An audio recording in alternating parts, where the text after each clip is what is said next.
I wish I could speak in Spanish. What can I say after all these eloquent words that I didn't understand? So I hope my colleague will translate well. And above all, I'd like to speak words from the heart that hopefully enter the heart, that transcends all languages. What can I say? Last time I was here was over 15 years ago when my book was published in Spanish. And Rabbi Greenblatt invited me for a book fair. I must say, even though I wasn't prepared to say these few words, that I have deeply emotional right now in seeing here in Buenos Aires such a selection of all walks of life of Jews. And I'll tell you why it's so moving. Because almost 4,000 years ago, 4,000 years, long before we were all born, there was a man called Avram Avinu, Abraham, who had a wife called Sarah. And the Bible, the Torah, documents their story, and they had no children. But God says to them, "You will have a child. And that child will have a child. And that child will have children. And one day, the grandchildren of this Avram and Sarah will spread all over the world. To the east and to the west and to the north and to the south. And they will be like the stars in heaven." Now bear in mind, Avram and Sarah had no children. They could not have children naturally. So you tell me, there are many businessmen here, many actuaries. You tell me the odds, 4,000 years ago, almost 3,800 years, of that promise being fulfilled. First, that they had a child named Yitzchak, and he would have children. He would have a child called Yaakov, and Yaakov would have children. And through all the trials and tribulations, Mitzrayim, Egypt, and all this, the tzarot, these problems and oppressions and genocides that we went through from then till today, till this last tragic Shoah, the Holocaust, just 70 years ago, you tell me the odds that this promise should be fulfilled. So when I sit here, come here to Buenos Aires, and I see a community thriving, we are all walking miracles. Where were your great-grandparents 100 years ago, 200 years ago? They weren't here. What were the odds that they would survive, whether it was Russia, the pogroms, or it was the challenges in Eastern Europe and Central Europe? What are the odds that someone would come to this city and begin from scratch and build something? So I think it's most important to say thank you to God. And thank you to Hashem that Am Yisrael Chai, you are living witnesses, whether you know it or not. We are walking miracles. And we're here together to celebrate and honor Yutes Kislev, which was also an event that happened 219 years ago, today, in a very different part of the world. And that too lives on, not the challenges, but the celebration, the Geulah, the redemption that we're here to celebrate. And I think in the midst of all the events we are occupied with in life, we sometimes have to pause and step back and look at what we were blessed with. And with that said, I'd like to share a few words about Yutes Kislev and what it means to each one of us, no matter who we are. But I think a good story that captures this is a story with a little girl called Lucy. A little girl called Lucy comes home from school. She's studying biology. Biology, the origin of our species. Where do we come from? Our yichus, our pedigree. And she's very confused, as everyone is when they start trying to figure that out. And she asks her mother, "Mommy, where do we come from? Where do we originate from? So her mother breaks out into a beautiful, warm smile and says, sit down, my little girl. I'm going to tell you. We had a grandfather that came from a small town in Poland, a grandmother from a little city in Czechoslovakia. They had grandparents, and we had a great-grandfather that wrote a very important work in halakha and Jewish law. And the further back we go, the better it gets. Avram, Yitzchak, Yaakov, Sarah, Rivka, Rachel, Leah, all the way back to Adam and Chava, Adam and Eve, and Gan Eden, Mekedem, and the Gan Eden in paradise. You can't have better yichus. You can't have better lineage than that. Beautiful. Her father comes home. Is that me? What's going on? Her father comes home. We need tech support here. Her father comes home and she says the same question. Papa, Tati, tell me, where do we come from? And in stark contrast to what the mother said, the father gets very disturbed. His face gets dark. He says, sit down. I was always fearful of this day. And I'll tell you, brace yourself. It's going to be shocking. We originate first from apes, from monkeys. And before that, from amphibians, water animals. And before that, from bacteria. And as far back as the scientists have figured out, we come from a ball of gas. Very, very different answer. So Lucy comes back to her mother and says, what's going on? You told me one thing. My father told me completely different story. So her mother smiled and said, we both told you the truth. Your father told you about his side of the family.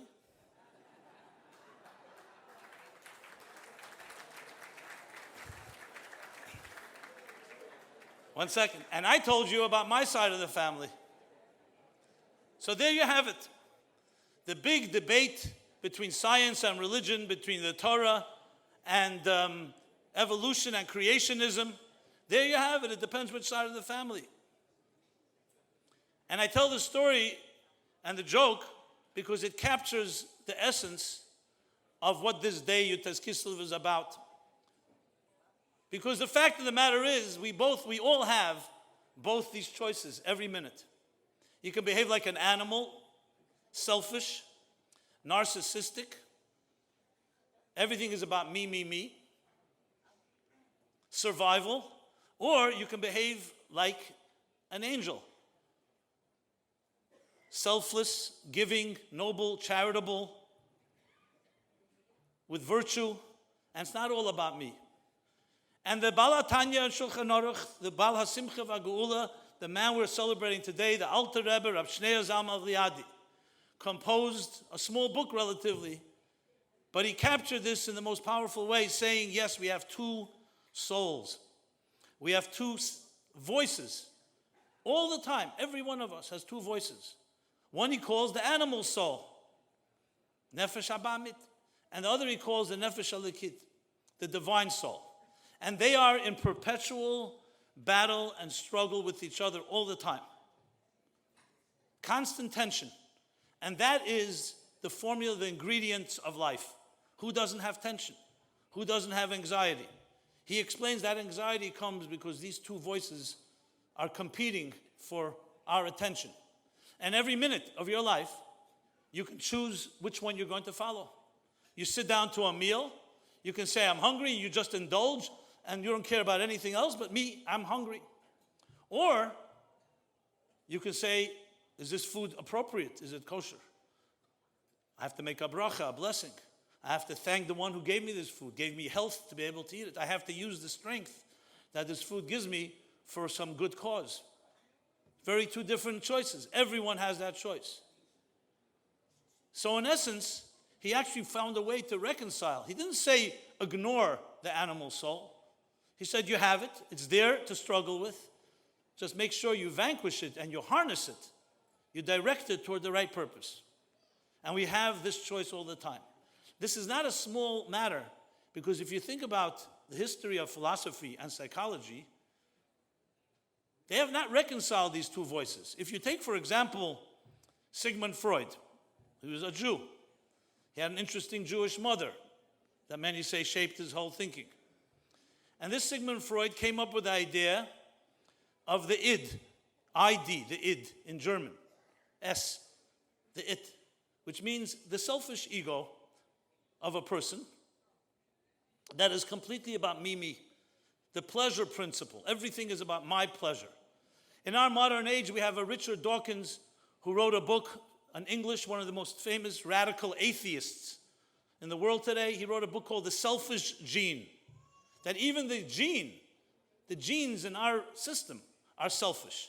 They're all competing for resources, and it's all about selfishness, survival of the fittest. So entire psychologies and entire philosophies are built on this principle. But then Freud said that above the id, that selfishness, there's also an ego and a superego that try to monitor and control that it shouldn't be complete anarchy. We should be able to coexist. Red lights, green lights. So the entire world sees him as the father of modern psychology. Okay, there are many people who have rejected him, but he's still the guy to reject. I submit here on this Yutes Kislev to tell you that 100 years before him, Magdim Refuah Lamaka, which means that before the illness you have the cure, that the Baal HaTanya, the Alter Rebbe, the Baal HaGeula of today, was the true father of modern psychology. Because he taught something even deeper. Yes, we have an id, we have an animal soul. But Freud only dug that far. He didn't reach the essence, which is one step further, that behind the id, there's another little dot called the yid.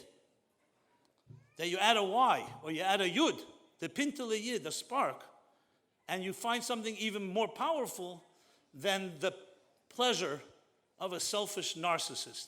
And that is the divine soul that is connected and aspires to transcendence. And this is the battle that we have, the transcendent voice and the survival voice. This day, Yutes Kislev, the redemption of the Alter Rebbe teaches us that we have the power to embrace, obviously, the divine side. And the whole philosophy of Chassidus, the psychology of Chassidus, is tools and resources, life skills to help us actually achieve this, because it's not as easy. It's easier said than done. One point. Next point, which I want to capture also with a story. To understand and appreciate what does this divine soul look like, what does neshama, the soul, look like. This is a story that happened with me personally. I was on a panel, invited to speak on a panel with two other rabbis in New York, in Huntington, New York, where Touro College has a law school. So it was myself and these two rabbis, and you'll see from here why I don't like to call myself a rabbi. One was an Orthodox rabbi, one was a conservative rabbi.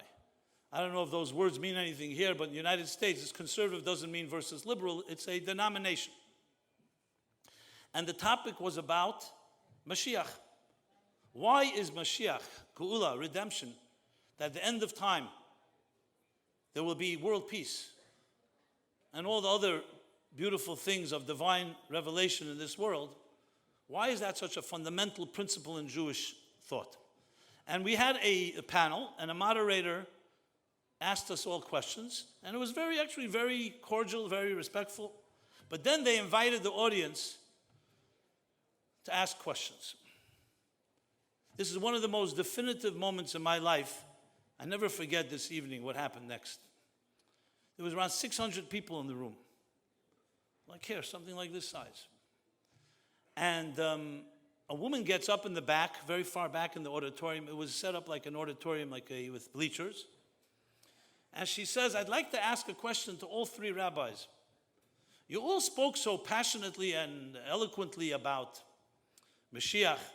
I want to ask a question on behalf of the largest segment of the Jewish population today. And those are the secular, unaffiliated Jews.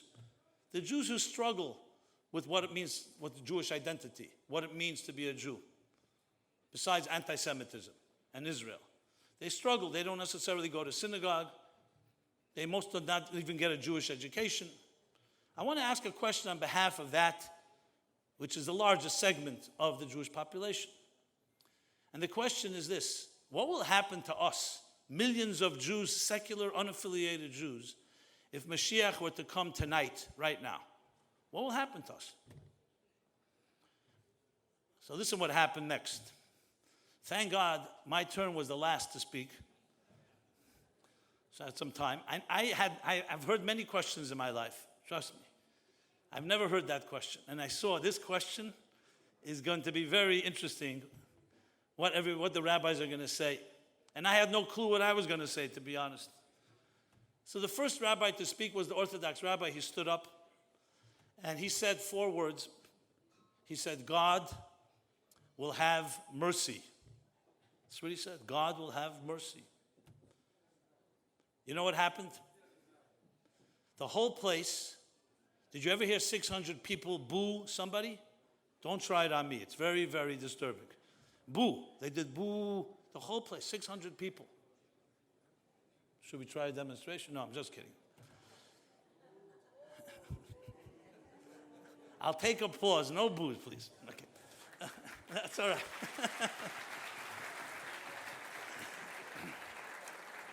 It was just a figure of speech. As they say, save the applause for the end. I may still disturb you, you know. So, he said, God will have mercy. And the whole place booed him. You know why? Very simple. He didn't answer the question. And number 2, it sounded very condescending. Like, you know, that they're basically in trouble. And God, hopefully, will have mercy and won't whatever. That's what he said. Then came the conservative rabbi's turn. He was in the middle. And he turns to me. You know what he says? He says, Rabbi Jacobson, it's a very good question. I don't have an answer. What will happen with them? That's what he said.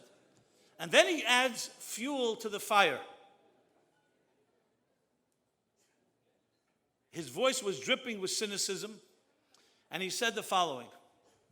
He said, I heard once, you know, this was cynical. I heard once, and he mentioned the name, which I won't mention because it's so disturbing.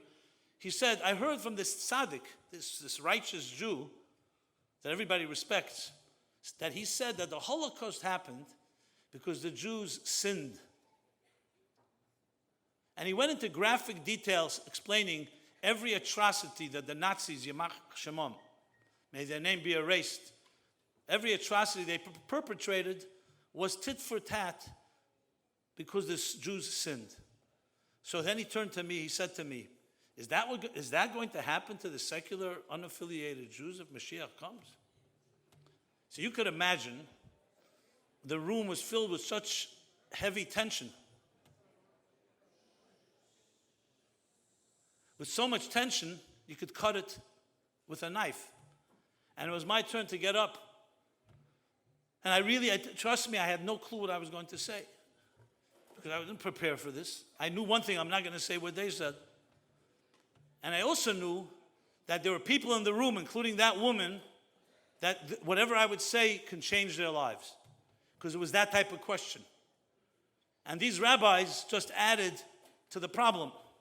So what do you do in times like this? You know what you do. You invoke the names of our holy Rebbes and our holy teachers. And I said to myself, this was all very quick thinking. What would the Rebbe say? Our Rebbe, my Rebbe. What would the Alter Rebbe say? What would the Baal Shem Tov say? What would Moshe Rabbeinu, Eiv Yisrael, Moshe was a lover of Jews, what would he say? What would they answer? And I literally closed my eyes for a moment, and I said, you know what? That's what I'm going to answer. Whatever I know, come from my gut. And that's what I did. And here's what I said. I said, invoking the name, I said the Baal HaTanya, the great founder of Chassidus Chabad, the Alter Rebbe, Rab Shneur Zalman of Liadi, once said that when you have a question, when you're asked a question and you don't have an answer, tell a story. And if that doesn't help, sing a song. So I said, I'm going to tell a story, and if that doesn't work, I may have to sing. Okay, I got laughter in the room, everybody laughed, but I knew I would have liked to gone home right there, but that's not going to work. And I told a story, invoking again the name of the 5th Chabad Rebbe, Rab Sholem Dov Ber of Lubavitch, the Rebbe Rashab. The Rebbe Rashab once in the year, Tafresh Mem Ches, would be 1887, Simchas Torah, in the city of Lubavitch. He spoke very highly on that Simchas Torah about simple Jews, Jews who are not scholars, who are not particularly pious, who are not particularly in any way evolved or lofty. He spoke very highly about them, how they reached the deepest levels of divine, the deepest levels, even greater than scholars and even greater than people who work on their entire lives refining themselves. After the Simchas Torah, his chassid, Rabbi Moshe Mendelssohn, who was a very big chassid, goes into the Rebbe and says, Rebbe, you always encourage us to ask questions. I don't understand. I understand the quality of a simple person, the Baal Shem Tov taught it to us, but to the extent, the way you elaborated. And the Rebbe Rashab, knowing that Rabbi Moshe was a diamond merchant, he asked him to bring several diamonds of different values to put on the table. He put them on the table. And the Rebbe Rashab looked at them and said, I'm going to choose the most expensive one. And he chooses the largest stone, and he says to Rabbi Moshe, is that the most precious one? He said, he didn't want to disagree with the Rebbe, contradict him, so he avoided. The Rebbe says, please tell me. He says, it's not. But it looks so lustrous, it looks so large, it looks better than all the others. Rebbe, with all due respect, a stone is not defined by its looks. It's defined by the four, I don't know if he said the 4 C's, carat, color, and so on. But he said you have to be a mumcha, an expert, to appreciate a precious stone. And the Rebbe said to him, if that's the case with inanimate stones, how much more so with neshamas, with souls? You have to be an expert. What are you talking to me about souls? Who's greater, who's not greater? And then I continued. And I said, the same Alter Rebbe, again, the man of the Balagula of today, Yutas Kislev, said that when Moshe Rabbeinu, the great Moses, was shown all the generations to come, and it says in the Torah that he was the humblest man that ever walked on earth. Why was he so humble? So the Alter Rebbe answers, because he saw the last generation in time. He saw a generation that didn't have necessarily Torah scholarship, didn't have evolved Ava, Yira, love and awe of God, all the qualities that his generation had, and subsequent generations. And yet, Jews are struggling. This one's trying to go to a synagogue in Yom Kippur. This one's trying to do a mitzvah. That humbled him, because his generation saw miracles. Here's a generation that saw only darkness, was not given opportunities. And yet they're still standing strong in some way. That humbled him. So I concluded in my long answer to the question, I said, I was taught that if Mashiach comes tonight, the Jews with the greatest challenges will march first. They will be the first to march in the Geula, in the redemption.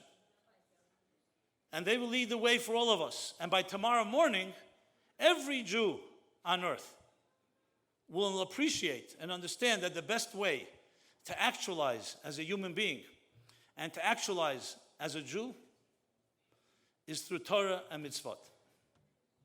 That's what I was taught. So let me tell you what happened next. I have to say it, even though it could appear self-serving and tooting my own horn. Got a standing ovation from the whole crowd. This woman came over to me. I never saw her again after that night. With tears in her eyes, she said, I cannot tell you what you accomplished with your words tonight for me. And she left. I don't even know what it meant, but I took it very honestly. The other 2 rabbis, they wanted to bury their faces in shame, and I was actually very proud of that. Because I saw it, and I said to myself, and I say it to you right now, I could not answer that question because I came up with a nice gimmick. It is because I grew up in an environment with the head of the Lubavitcher Rebbe, in the spirit of the Alter Rebbe and all the 7 generations, that taught me from youngest of age that that's how you look at a human being, that's how you look at a Jew. We do not know which neshama is greatest. In this room right now, can anyone tell me who is the greatest soul sitting here besides Rabbi Greenblatt? Is he awake? Okay.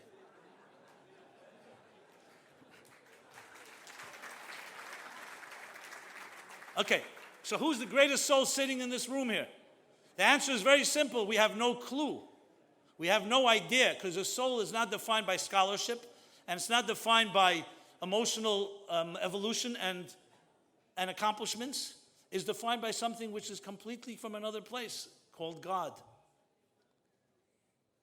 Who knows the mystery of life? Why some neshamas, some souls come down into this world, into a beautiful family, healthy family, educate them, Jewish education, growing up, build a family, beautiful, the best case scenario. And another neshama, God decides for some strange reason to put into a home that is a broken home, a dysfunctional home, an unhealthy home, with no education and no Jewish education. Who decided this? Which neshama would go into such a home? This is God's mysterious ways, and God gives us the people, the souls that have the greatest challenges are often the greatest souls. That's why they can handle these challenges. I'm not trying to explain suffering, but I'm trying to point out the mystery of a soul's journey. And in chapter 32 in Tanya, the author being Rabbi Shneur Zalman of this today, Yutes Kislev, chapter is called in Hebrew Perek Lev. Lev is 32, but Lev is also heart. And Lev, in English, love, how is it said in Spanish? Also love, okay. No? Love, chapter on love is all about love. And he says there that when you allow your soul to be supreme and the body to be secondary, that's the secret to love. This is another tremendous contribution of Yutes Kislev, Rabbi Shneur Zalman. The unconditional love for every person. You know why? Because everyone here, everyone on earth, has a unique, special soul. And they have something to contribute that no one else but they can contribute. So you combine these two ideas. The idea I mentioned before, that we have the two voices.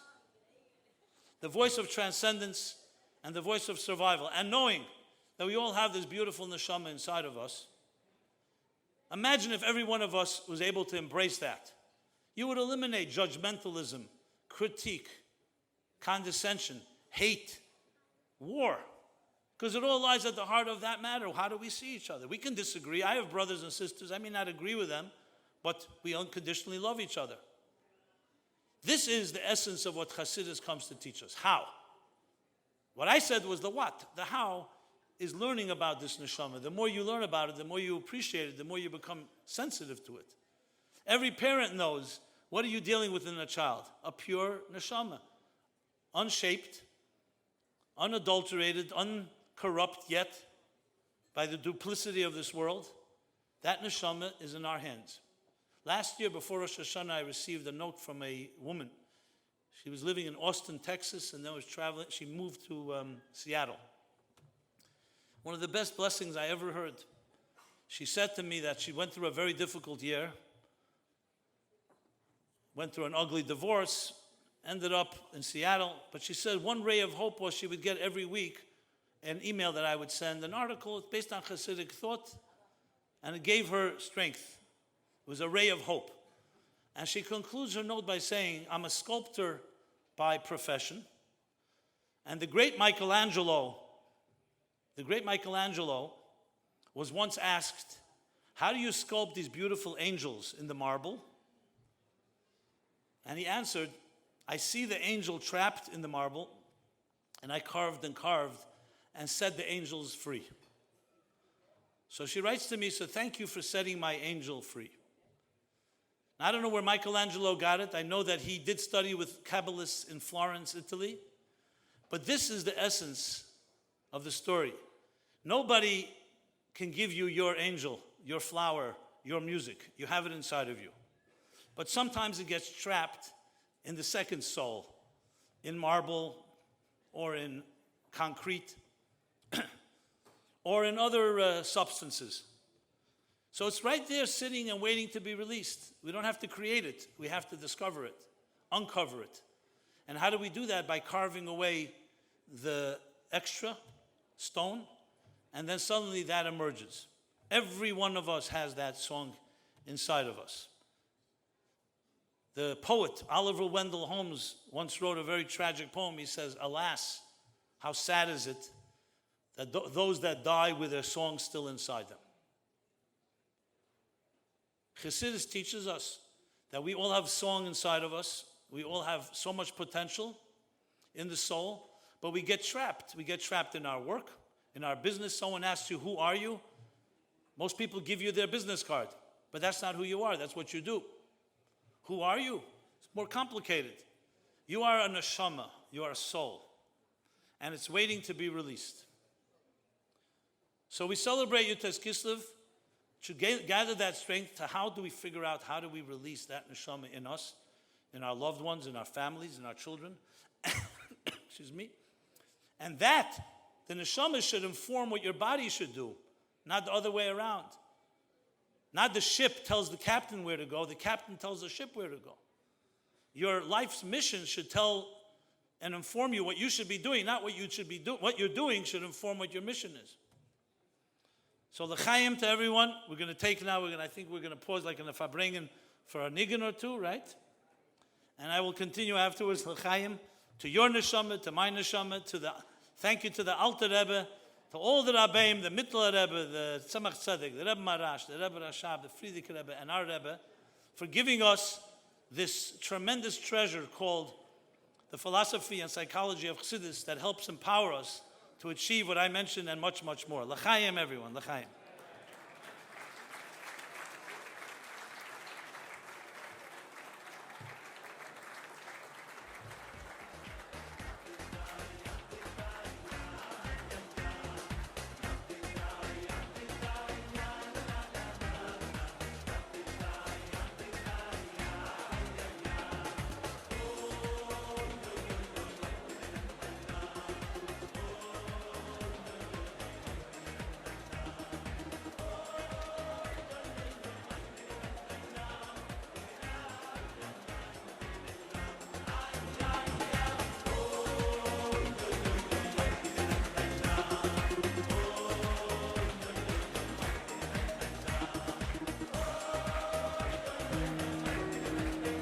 Siendo un joven erudito que vivía en Vitebsk, a Rabbi Zalman le intrigó el movimiento que se estaba apoderando de la élite de eruditos de la Torá de Europa del Este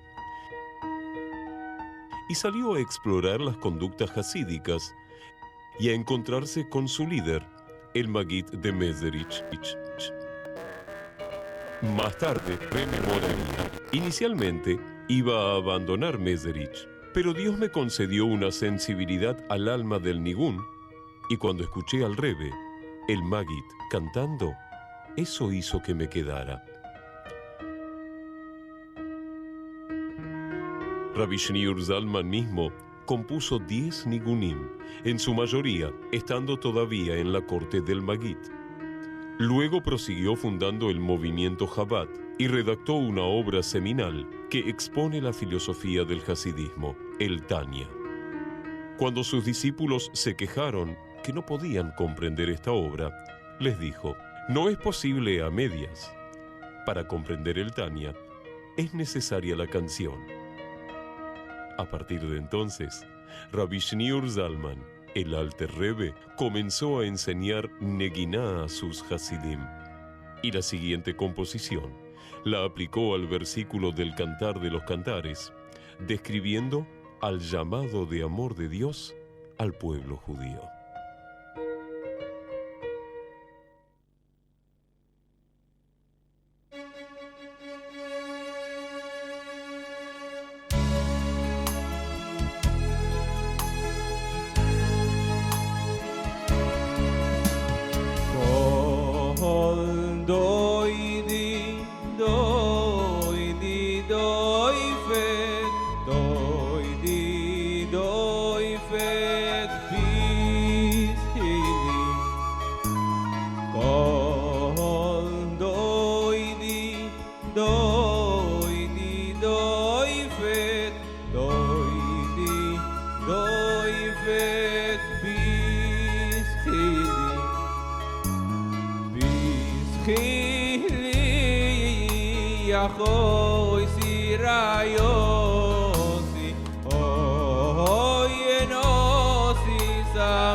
Muchas gracias.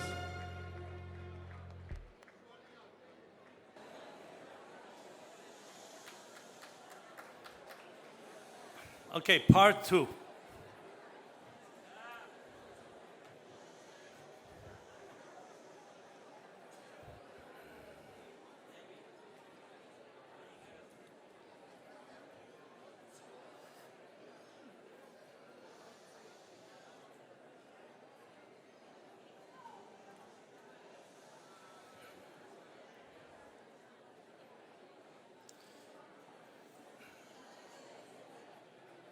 Rabbi Shneur Zalman composed, as I mentioned, a sefer, a book called the Tanya.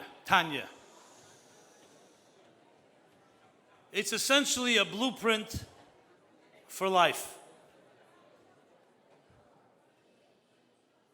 He composed this book in sections, and then it was published for the first time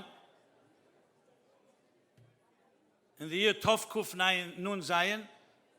That would be the equivalent of 1797.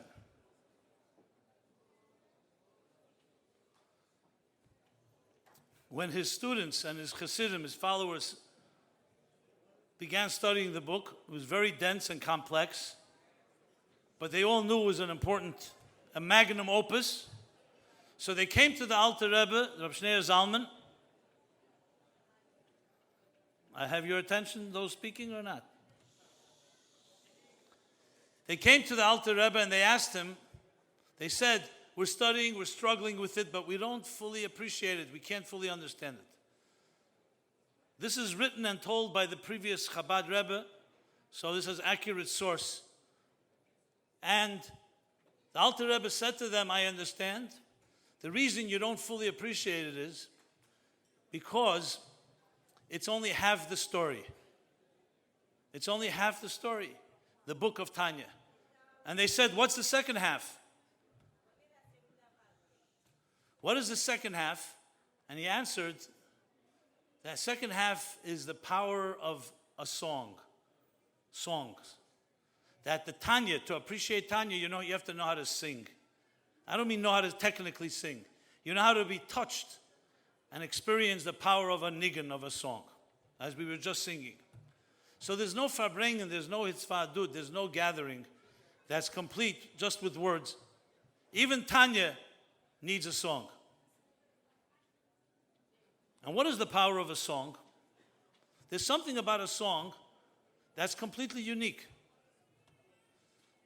No matter what language you speak, whether you speak Spanish or French or English or Russian or Hebrew or Yiddish, when it comes to a song, it makes no difference. You don't have to translate a song. You start singing. Everybody relates to the rhythm. There are studies that show today that when you play a song, even a baby, a fetus in its mother's womb that hears music reacts to the music. They have evidence that a fetus in the mother's womb moves to the song, to the rhythm. But nobody understands why. Rabbi Shneur Zalman explains why. Because a song is the language of the soul. And a fetus also has a soul. It touches the soul. That's why you can reach someone with a song like you can never reach with words. A few years ago, in Crown Heights, there's a Jewish Children's Museum right across the street from 770. Some people know it as the building on top of Mendy's. It's an inside joke. Mendy's is a delicatessen. Because it's a museum and it was funded by the government, so they have certain cultural exchanges that they have to do. So they have, on an ongoing basis, they have different dignitaries and different people coming from different cultures and religions and faiths and races. One day I get a call from Rabbi Benjamin, he's the head of the museum, and he says, this was between Rosh Hashanah and Yom Kippur. And he says, I need you to come and say a few words because we have a group of 30 Sri Lankan monks. Sri Lankan monks, Sri Lanka. I don't know, can you translate that? Sri Lanka is this little country right near India. And monks. And someone needs to say a few words. He wants me to come say a few words. Okay, so I came. I meet the Sri Lankan monks. They all speak English. They're wearing orange robes. And I found it quite amusing, actually, because it was the first time I would ever speak to Sri Lankan monks. And they're sitting there in the auditorium. The rabbis are sitting in the back. And they are trained that when you speak to them, they don't make any reactions. They're quiet. They're not like Jews, okay? They're quiet all the time. They stare at you. You make a joke, they don't laugh. You say something sad, they don't cry. They sit, and you have no idea. As a speaker, it's very disconcerting and unnerving because you don't know if you're making contact with them. And they're sitting there, 30 monks, and I'm going on explaining some type of spiritual idea that I thought was appropriate for Rosh Hashanah, about the energy in the universe, whatever. And they're just sitting there, no clue. I have no clue whether they get anything I'm saying. I tried a lot of different tricks, nothing worked. So then I said at the end, I said, do I have your permission to sing a song for you? And they said, yeah. The rabbis in the back thought I went off my mind a little. And I decided I'm going to sing a Chassidish melody, a Chassidish nigun, a Yom Kippur song to these Sri Lankan monks. And I began to sing. If you want me to sing the song after I tell the story, I'll be happy to do so. I know I wasn't brought here to sing, but... and what happened when I started singing? Their faces melted. They all changed. Suddenly, I saw a reaction. Afterwards, I asked them, I said, did you hear what I said? They said, yeah, we heard all your words. We're trained not to react. When a master speaks, a teacher speaks, you have to listen and absorb, no reactions. So I said, what happened by the song? They said, we couldn't control ourselves because it touches a place. So I feel like I made some history. I sang a Hasidic Yom Kippur melody to Sri Lankan monks. How many of you have ever done that? Okay, that's an achievement, right? I'll give you one part of what I sang. I sang a nigun that we sing by Chabad, many shuls, Yom Kippur night. I'll just begin. It goes like this.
So you see, a song, when I was speaking, nobody joined me.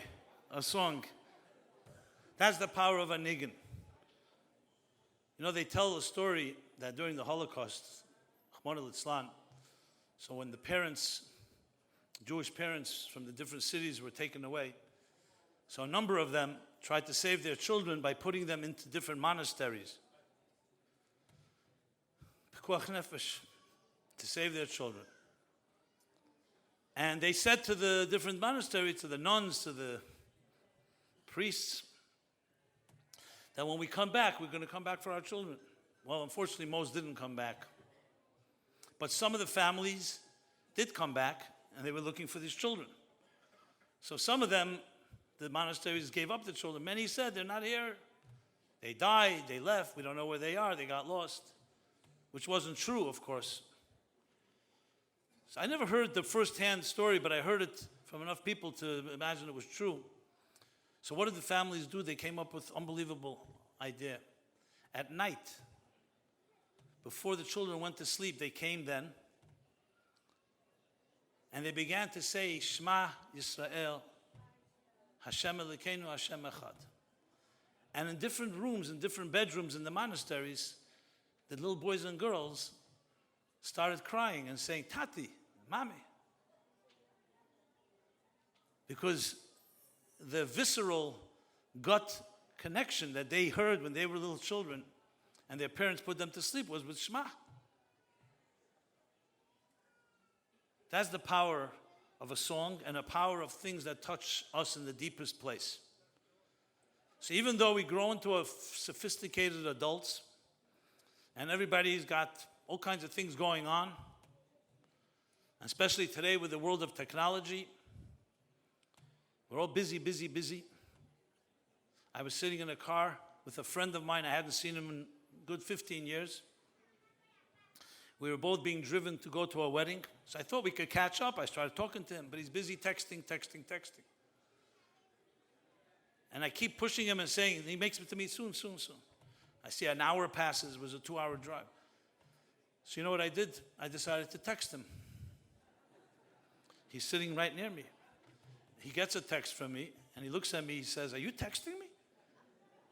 It was like a little odd. I'm sitting right. He says, yeah, I am. He says, you're sitting right near me. Why do you have to text me? I says, because I can't get your attention. He says, okay, I'll get back to you by text soon. He put me on his list. So we live in a world, we're very busy. And we don't have time sometimes just to have an eye-to-eye, heart-to-heart, soul conversation. But a nigun, a song, chassidus, which is all about a nigun. It's really, even when we speak, it's supposed to be a nigun. Like they say, what is the difference between a lecture, a party, and a farbrengen? Idvadut. So, a lecture, one person speaks, and nobody listens. A party, everybody speaks, and nobody listens. And a farbrengen, Idvadut, nobody speaks, but everybody listens. So you say, 1 second, I'm standing here and speaking. Well, we'll try to speak in a way, not speak through speaking. Try to touch something that is in the heart and soul of each one of us. That's what Yutas Kislev is about. Try to connect to that place, to the Shema Yisrael, to the nigun, to the song that resonates. In English, resonate is a very good word. I'm sure in Spanish is an equally good word. It resonates. What does resonate mean? It's like you know that truth was always there, but you didn't quite put your finger on it. So when you hear it, you say, it reminds me. I remember something. That's when we connect in the deepest way. That's when we connect in the deepest way. And so we come together at a Yutas Kislev Farbrengen to connect like that, with a goal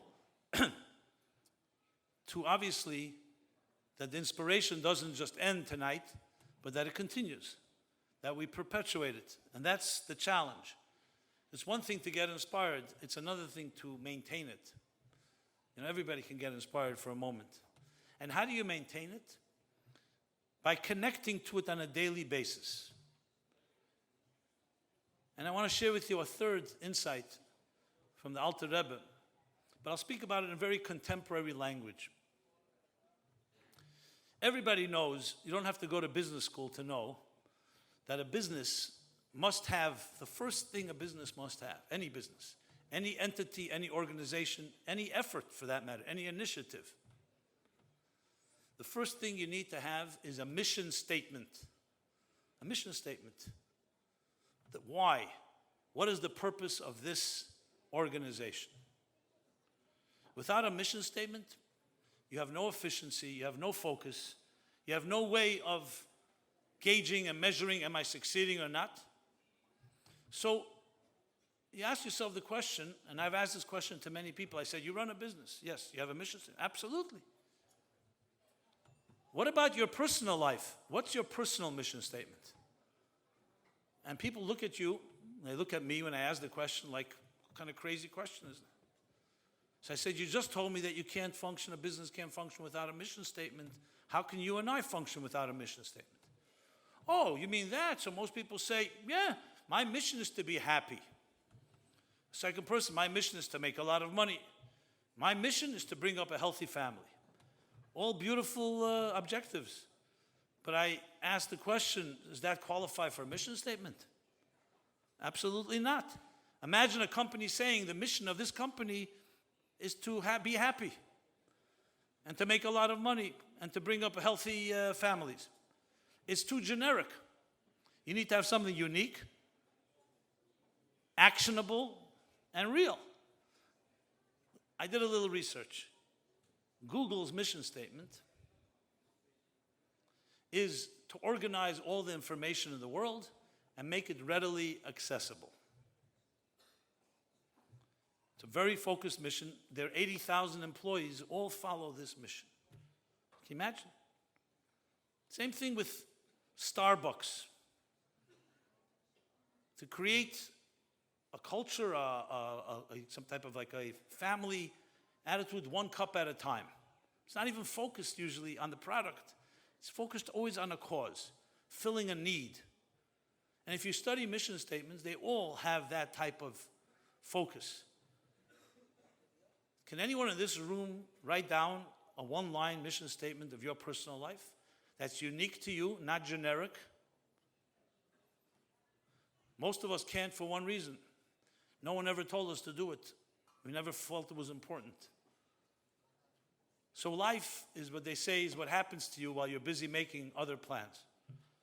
Life takes over. I have work to do, I have this to do. As I mentioned before, we're not involved who we are, we're involved what we do. That controls our lives. In the language of Torah, in the language of Chassidus, a mission is a shlichut, is a mission.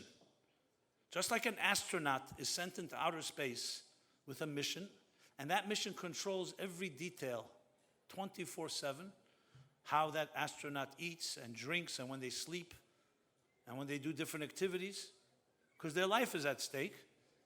So the Alter Rebbe, though this theme existed before him, but he codified it into a system, into a modality. That what? That the neshama comes down to this earth, your soul, my soul, every soul, with a mission, with a purpose, unique to you, not just a general one. The catch here is that we don't come out of our mother's womb with a little box that says your mission is so-and-so. You have to find your mission. You have to discover it. And that is the driving force of why you're here. You could spend your whole life and never even know that you have a mission. How sad. The idea of knowing the purpose. So you'll say, okay, so how do I find my mission? Well, I'll give you a few tips, but it takes work. And that's one of the things we can do, taking your test Kislev and saying, okay, you know what? I'm going to find out what is my calling. Why am I here? Every morning, and this is a suggestion, every morning there's a Jewish prayer. It's called Moda Ani. As soon as we wake up, we say, I acknowledge to you. We don't even say who, but we mean Hashem, God, for returning my soul to me. Very short prayer. Some people say it, they don't even think what they're saying. But if you really think about it, this is the declaration of your personal mission. You're thanking God for sending me to this world, renewing my contract every morning to do something with my soul. And whatever work I do is all means to an end. How to spiritualize and how to sanctify and how to refine my corner of the world.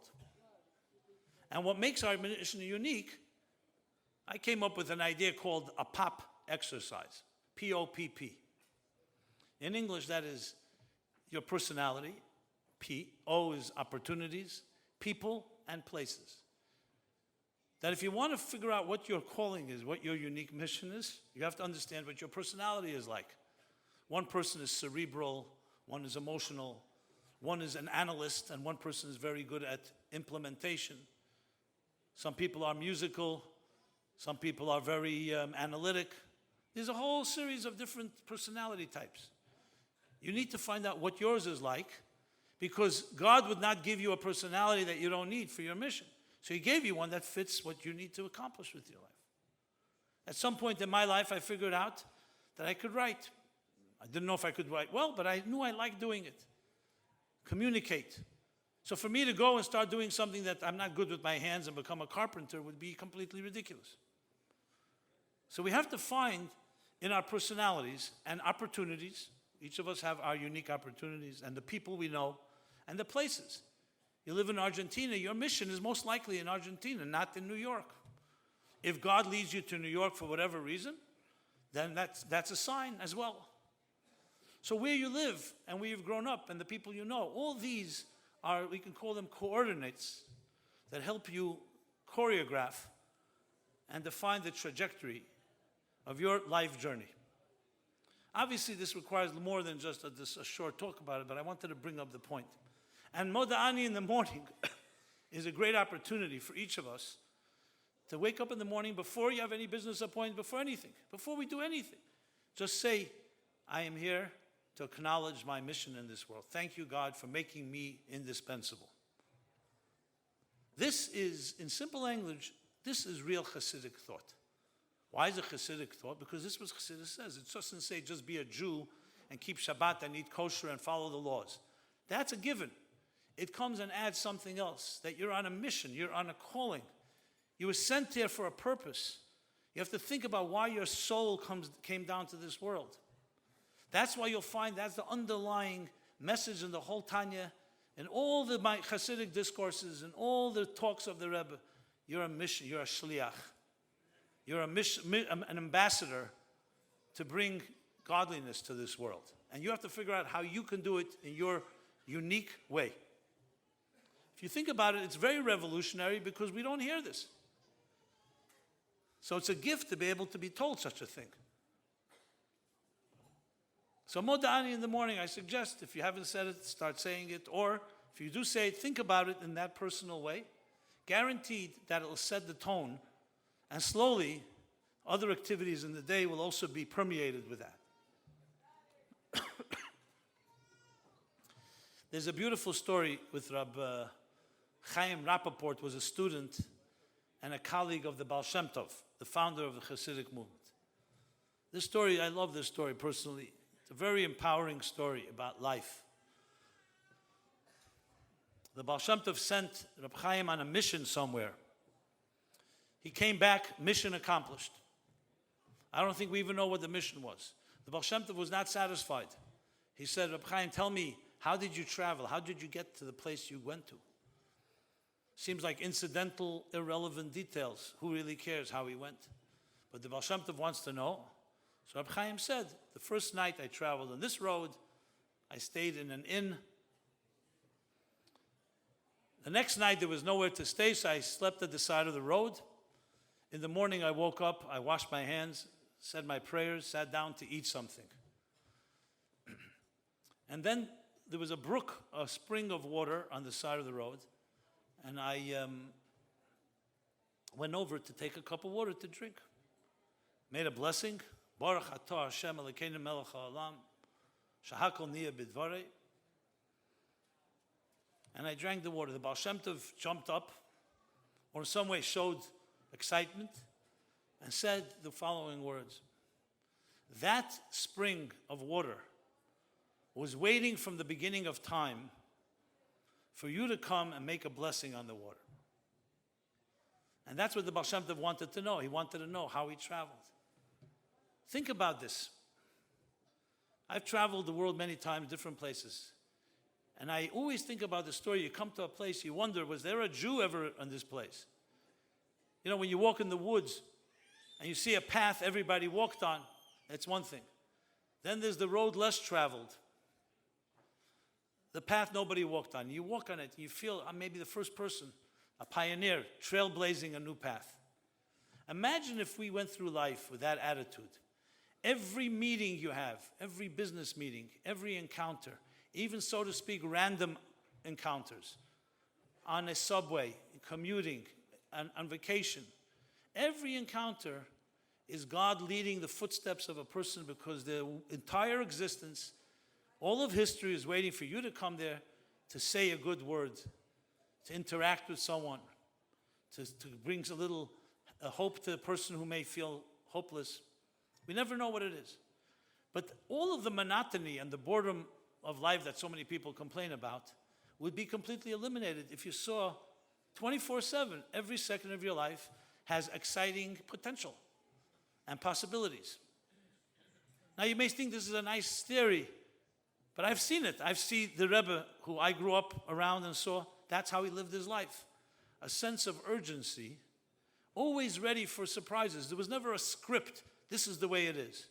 Many of us go on a trip, you stick to your schedule. Fine, you have a schedule. But you never know, maybe you're really there for a deeper reason. You have to always be open to the spontaneous, to the surprise, to the adventure of life, to knowing that the choreography of life is not written by us. There's a higher script that defines where we go and how we travel. It's called, in our language, hashgacha pratit, divine providence, that your steps and your moves are written by a higher script. What you'll do with those steps is completely up to you. That's your free will. But where you're going to end up and who you're going to meet, that's not up to you.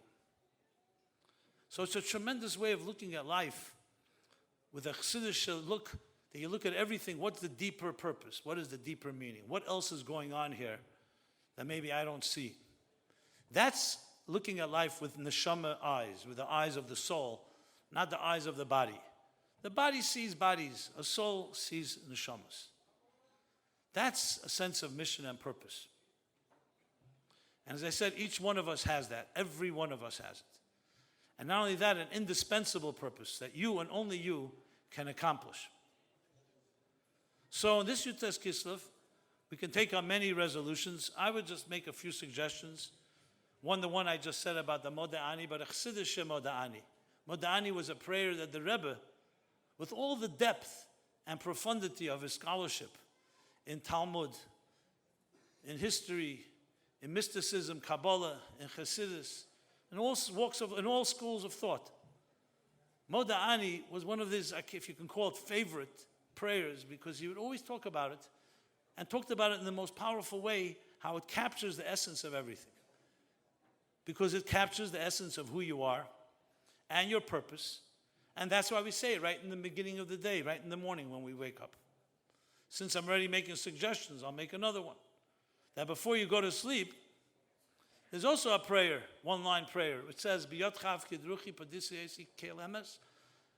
in your hands I trust. I entrust my soul. And redeem me. So imagine you go to sleep at night and you wake up in the morning with these punctuated by these two bookends. One, how you wake up, and the second, go to sleep not with the television on or with the newspaper on your nose, but rather with something soulful, warm, spiritual, a prayer. So you enter into sleep. You enter into sleep with a peaceful approach. Instead of bringing all the anxieties and worries of the day, you say, now is the time for my soul to reinvigorate itself and refresh itself. And then you wake up with that peaceful message. It guaranteed will help you deal with a lot of the anxieties throughout the day. There's a cardiologist that I know, a doctor, a heart doctor. He's a very sweet guy, beautiful man. But he has a very difficult life. A lot of tzaras, a lot of problems. One day he comes to my classes in New York, and he says, Rabbi, I need a blessing. I just want to have one day of peace, complete peace. So, half jokingly, I said to him, you mean like a flat line? Like a flat line. So he said, no, not that peaceful. If you know what a cardiogram is, and if you see a healthy heart, you don't want to see a flat line. Because a flat line basically means no life. You want to see waves. That's what a healthy heart looks like. Waves. Health, life, is a measure of a combination between a little angst, a little tension, not anxiety, and resolution. In Hasidic language, it's called rotzei and shuv. It's a balance, tension, resolution. You feel a little something, you want more. So there's a certain amount of pining, searching, a she'ifa, a yearning. But then there's resolution. You come to internalize it. And then you need the next rung of the ladder. That's a healthy life. You don't want to have extreme peaks and deep valleys. You want a balanced life, but that's life. It's mobility. As I said before, the two souls are struggling with each other. The Yaakov and Esav inside of us. The animal soul, the divine soul. That's exactly the way it's meant to be. Now we have to master the art of riding these waves. But life is a wave. And unfortunately, we've created this concept. Human beings are trying to create the concept of doing nothing.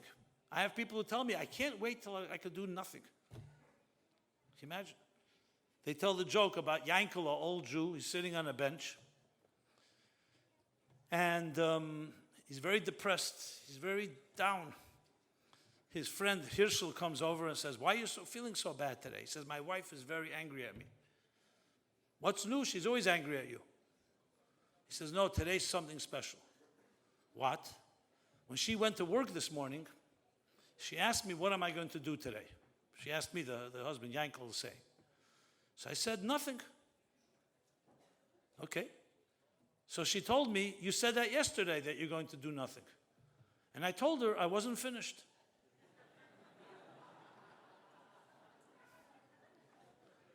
I'm waiting for the translation to make sure everybody laughs together. Okay. I wasn't finished. I wasn't finished doing nothing. Everything in life is mobile. We all like mobility, movement.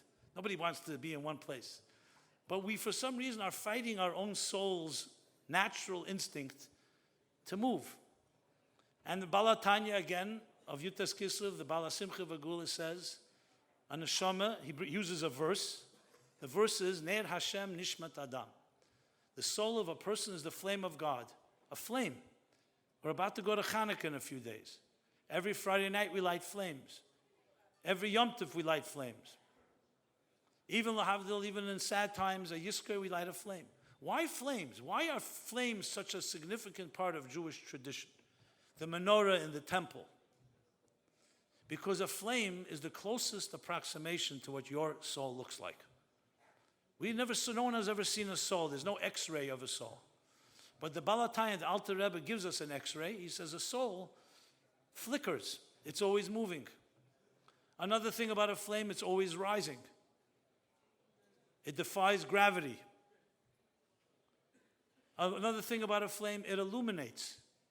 Even a lot of darkness, a little flame dispels ma'at eir decha harbe choshech. And another thing about a flame, that it also warms its environment. You can go on and on. The power of or, flame, fire. The neshama, it's what it is. And that's why we recognize that through all these mitzvot. Hanukkah lights, Shabbos lights, each has their own message. But the general message is, you are a flame. And we should not be fighting our flame like the wick and try to extinguish it. On the contrary, we should embrace it. Look at young little children. What do they do all the time when they're awake? Always moving. To the point where we try to get them to stop, and they don't. Their mobility. because their flame is completely alive. Then slowly, as we get older, as our arteries harden, so do our movement hardens. But then there are those people that have the sparkle in the eye, and they have that sense of vitality and dynamic energy. That's a neshama alive. So when we say in the morning, you've returned my soul, you're embracing a soulful life, a life filled with adventure, filled with movement, filled with reaching upward.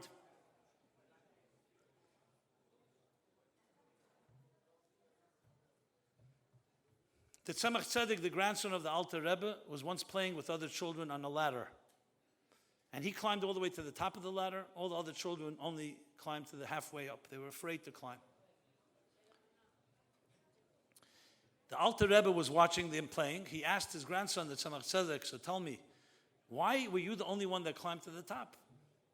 So he said, Zayda, Grandpa, very, very simple. When the other children were climbing, they kept looking down. So they saw how high they were afraid to go higher. When I was climbing, I kept looking up. So I saw how low I was, I climbed. It motivated me to climb higher. We again have these two options all the time. You look down, you look at other people who accomplish less than you, it probably doesn't motivate you much. You say, look how much I've done compared to them. But you look up what you could accomplish. You look at what others have accomplished more, then you feel a certain tinge of even healthy kinat suffering, healthy jealousy. Competitive juices start flowing, and it motivates you. That's the soul at work. It always looks for more, it aspires. We just need to balance it and make sure it doesn't turn into full-blown anxiety. And balance it by also finding an element of contentment and balancing these two things. And my final suggestion goes back to what I said earlier as well. The best way to celebrate Yutes Kislev is to make a commitment right here and now to begin to study these profound, and I would say even exciting teachings about who you are, what makes you tick, what does your soul look like, and what does your soul aspire to, and what's healthy for your soul and what's not. We know enough about our bodies, maybe not enough, there's always more to know, but how much do we know about our souls? Are we giving the soul equal time than we give our bodily and physical needs? Ask yourself that. So make time, once a week, a commitment. And I'll conclude with one thing about Chassidus, which I personally experienced. When I wrote Toward a Meaningful Life, I mentioned that the publisher sent me around the country and then the world. So I went into, so what they do in the publishing house, when a book comes out, and they put their muscle behind it. So they do a whole bunch of publicity. You have press interviews and radio interviews and television interviews. And then you speak in a bookstore in the evening. It's a whole thing. So I was in Cleveland, Ohio. In the morning was a television morning show, a dry morning. There was morning shows. You have like 10 minutes, they interview you. I walk in. The person who's going to interview me was a woman with her partner, a guy. But she was going to ask the main questions.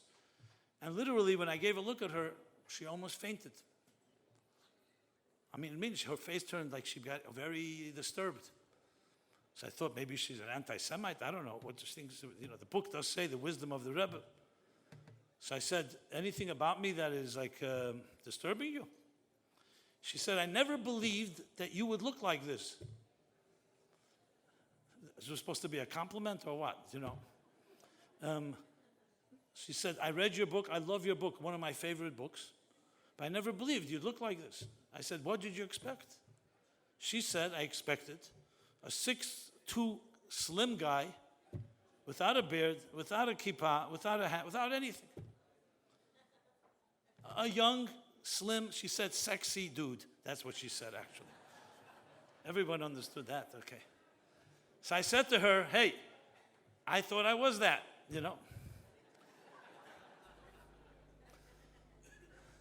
Anyway, basically, I said, you know what? Why don't you ask me that question on TV, on television? She says, you won't be. I said, no, ask it. I'm happy if she asked. So she did.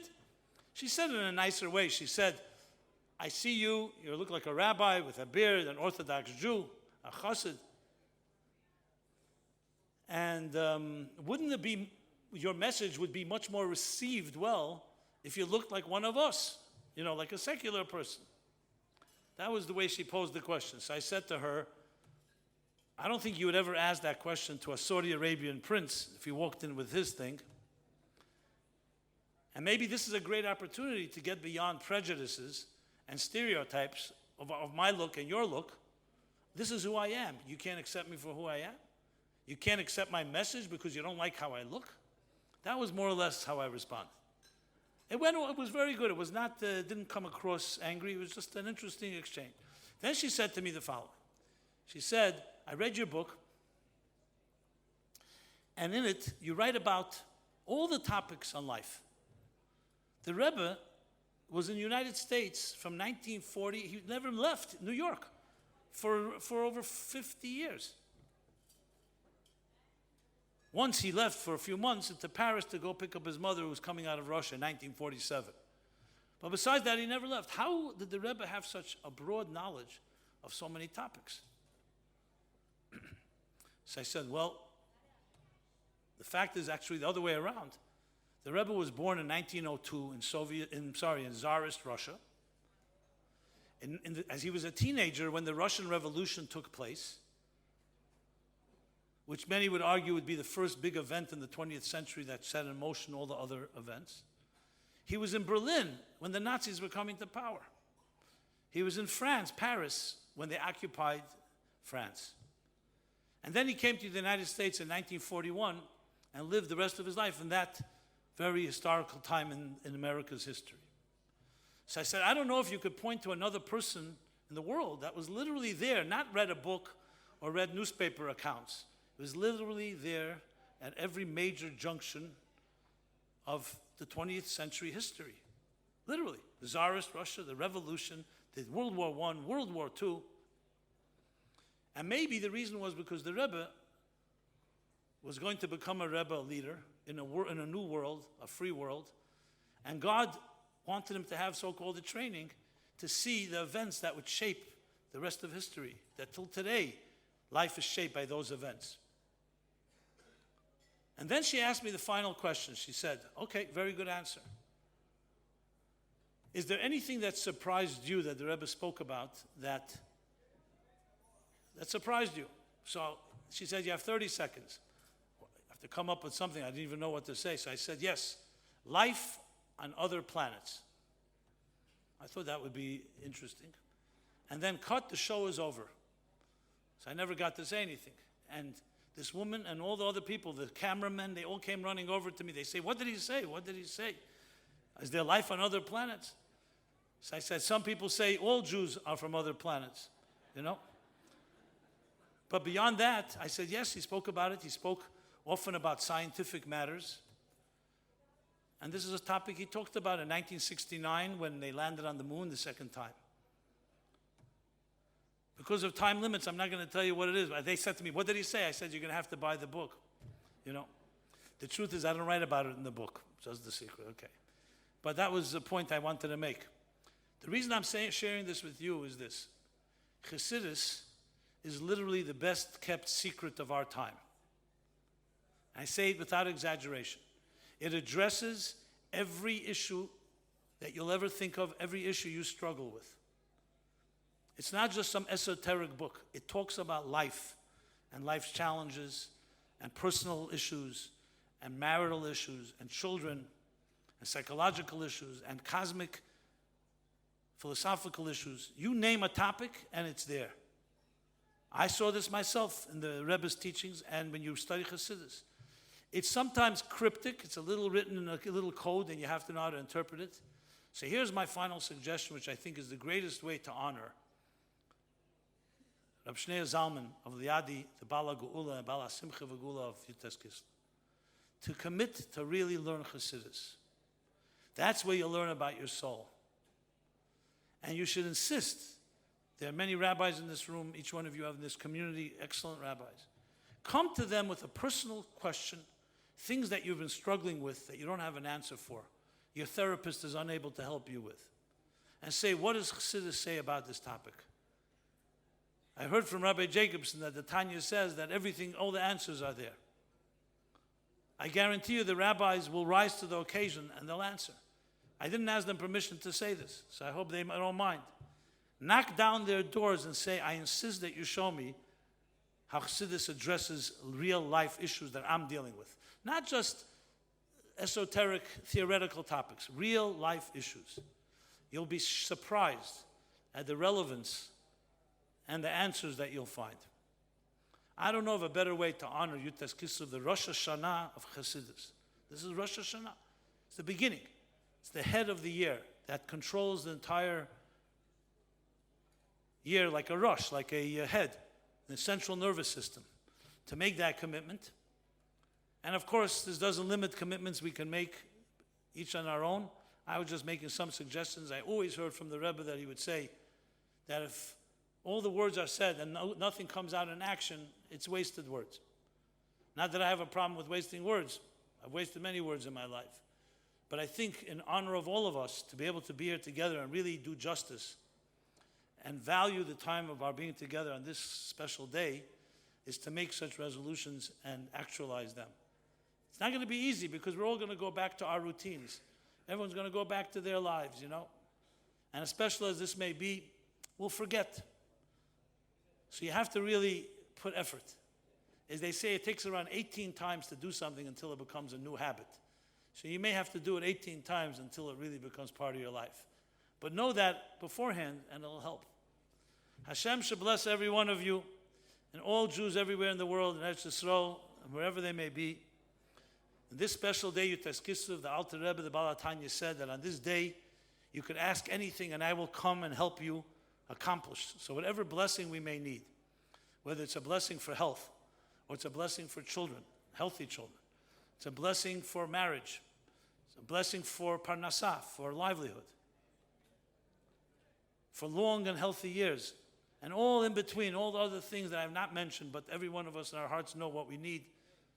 So Hashem should bless us on this special Eis Rotz, on this special auspicious day, where the Alter Rebbe says, I personally will intervene on your behalf, that we should be blessed in all those matters, individually, collectively, and finally be zeicha merit that all of us, as we fulfill our missions, together, join together with the large mission, which is when we gather together all our musical notes and all the angels and all the sparks to the Geula Amitit V'Ashlema, which is the final Geula where we can march and make our parents and grandparents and great-grandparents proud that we've continued the marathon, we've carried the baton to the next generation into the Geula Amitis V'Ashlema.